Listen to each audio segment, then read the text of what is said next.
Do you actually want to be a mother or do you want proof that you won? Because a baby isn't a receipt, sis. A baby is a lifetime commitment. Okay, bestie, sit down, grab your tea, grab your wine, whatever you're holding, because Fat Joe just threw a birthday party and reportedly exposed everyone's business without even trying. Welcome back to Shella Elite, the only place where we don't just report the tea, we steep it.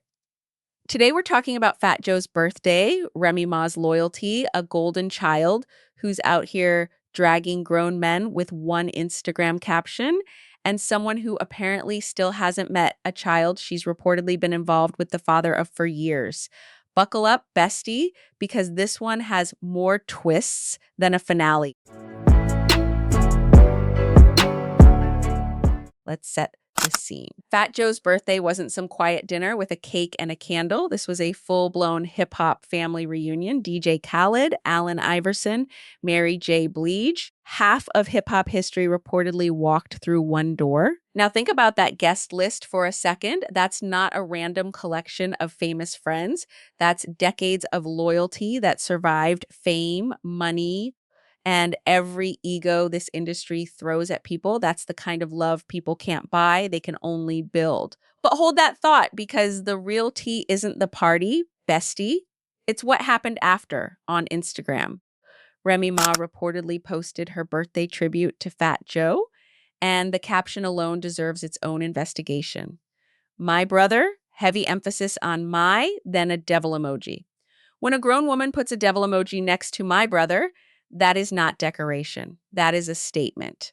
11, maybe 12 pictures in the carousel. That's not a quick tribute, bestie. That's a whole photo essay. That wasn't a caption. That was a public claiming ceremony. But then, and this is where it gets real, the golden child posted her own tribute, and this is the line that changed everything. Happy birthday to my pop, tagging Fat Joe, not her actual father, Fat Joe. She reportedly talked about him making peekaboo videos for her as a baby, picking her up from school every Halloween and Thanksgiving and Christmas at his house, buying her jewelry because he never tells her no. Sis! Child just publicly told the internet that another man does more fathering than her own biological father. Let that sink in, because we're about to talk about where he was during all of this. Read that caption one more time and really sit with it. A child chose publicly in front of the entire internet to call somebody else pop. That's not a random word choice at that age. That's earned. Toward the end of last year, TMZ asked Remy point blank about co-parenting.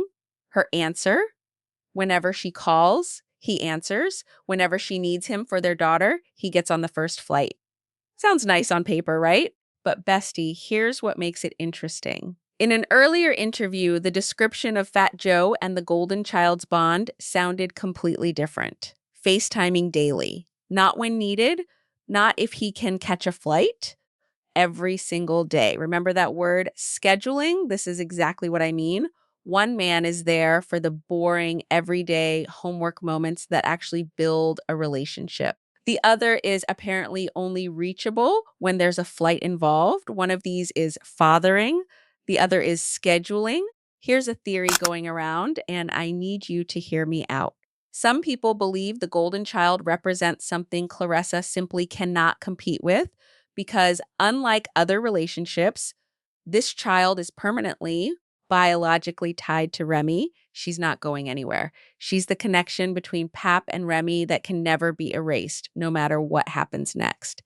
Now, to be fair, the child herself isn't the competition. She's literally a child, but some argue it's less about her directly and more about what she represents. A permanent reminder that Remy will always be part of Pap's story. And when something can't be erased, sometimes people try to control everything else instead. Now let's talk about the double standard, because this is where it gets messy. Claressa has reportedly thrown shots online, plenty of them directed at Remy for a long time. Comments, posts, little digs, the constant back and forth. Then she turns around, sits down for a soft, well-lit interview, and presents herself like the victim. Sis, pick a struggle. You cannot repeatedly throw digital darts and then cry foul the moment cameras roll for a sympathetic segment. That's not how receipts work, and the internet has a memory. Apparently, so do we. And here's the part that had everyone's jaw on the floor. On Cam Newton's show, Clarissa reportedly revealed she still has not met the golden child. Let's count the years, bestie. Correspondence with Pap reportedly goes back to at least 2020. Do the math with me. That is potentially 5 or 6 years of involvement with a married man, and in all that time, never once meeting his own daughter. 5 years of calling him hubby and 0 years of meeting his child. That's not a relationship timeline. That's a resume with a very obvious gap on it. Let's actually count it out year by year because it hits different laid out like this.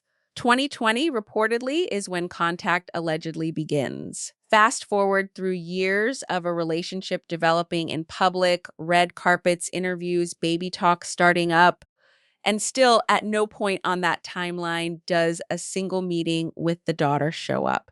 Clarissa, if you're hearing this, that's not a slow burn. That's a pattern with a very deliberate shape to it. Which brings us to the baby talk. And I already gave you the line, but let's actually sit in it. Every year, reportedly, the same conversation about wanting a baby with Pap. Do you actually want to be a mother, or do you want proof that you won?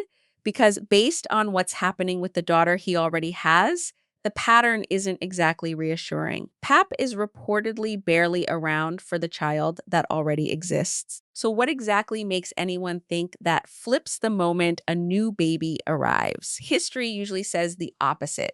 Papoose has openly acknowledged there are issues within his own family, reportedly talking about wanting his kids to just get along, which honestly tells you the cracks have been there a while. So if the relationships with the kids he already has are strained, why would adding another child into an already complicated situation fix anything? If the foundation is already shaky, adding more weight doesn't build a house.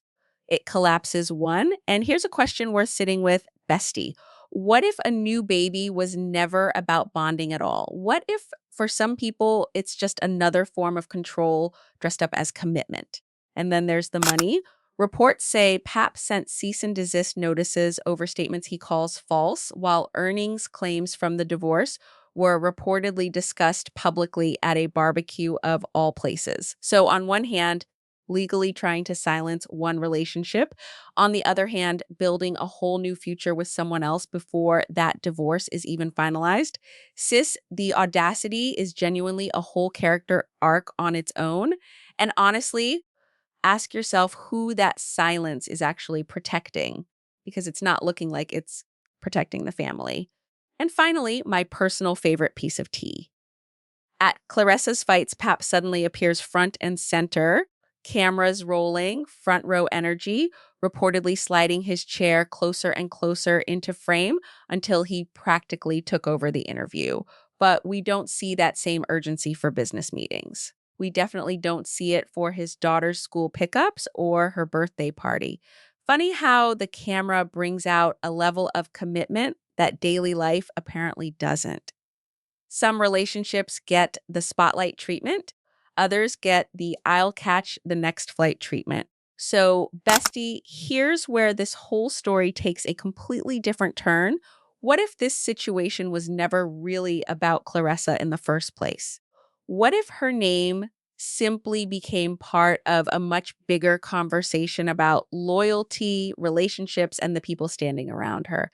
Because when you look at the connection between Remy and Fat Joe, there's clearly a bond that has made plenty of people pay attention, whether you see it as genuine friendship, real loyalty, or something that has simply been misunderstood from the outside. Their relationship continues to raise questions, and that's what makes this situation so fascinating. Sometimes, when two people share a strong connection, everyone watching from the outside starts creating their own theories. One person sees genuine love and loyalty, while someone else sees hidden motives and a carefully managed image. So, what are we really looking at here? Is Remy and Fat Joe's relationship exactly what it appears to be? A genuine bond built on years of trust, respect, and loyalty? Or could there be another side that the public hasn't seen yet? And baby, Let's not forget how quickly these situations can change once more details start coming out. One new statement, one unexpected reaction, or one behind the scenes detail could completely change how fans look at everything that happened before. Maybe Clarissa was never the real issue. Maybe she simply became caught in the middle of a much bigger situation that was already complicated behind closed doors. At the end of the day, we can only judge what's been shown publicly. The people involved are the only ones who truly know what happens when the cameras are off. But that certainly isn't stopping fans from putting the pieces together and coming up with their own theories. So, bestie, I need to know what you think. Is the connection between Remy and Fat Joe a genuine, long lasting bond? Or are we watching a very expensive performance that looks completely different behind the scenes? Drop your theory in the comments because I'm reading what y'all have to say. And if you're enjoying the tea, make sure you hit that follow button and stay locked in for the next update. This is Asterisk Shella Eliderisk. And trust me, bestie, this story is far from over.